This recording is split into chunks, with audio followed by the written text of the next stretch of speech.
Neno langu juu ya Desemba 9 ni jamani, bakieni nyumbani. Mimi sitaki kuvunjiwa moyo tena. Yaani sipendi kuona vijana wangu muuawe. Yaani niko upande wenu. Yaani jenzi wa Tanzania niko upande wenu sana, ila njia ya mabadiliko bora ni njia za kidemokrasia. This is a democratic country.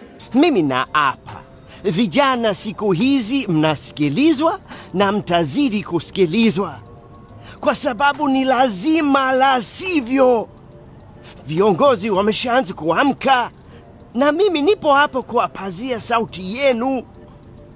Ila vurugu sio njia. Twende hatua kwa hatua. Haraka haraka haina baraka. Mmeshafanikiwa sana tu, ila na washauri mfateni sheria. Maandamano yamekatazwa. Jeshi la polisi linapiga marufuku maandamano hayo. Ila nasisitiza, maandamano haramu huvutie vibaka.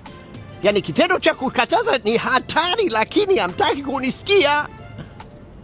Yaani mlikuwa mnasubiri barua, kupokea barua yani. Hakuna barua yoyote iliyofikishwa. Kwani mapinduzi Zanzibar yaliombwa kwa barua?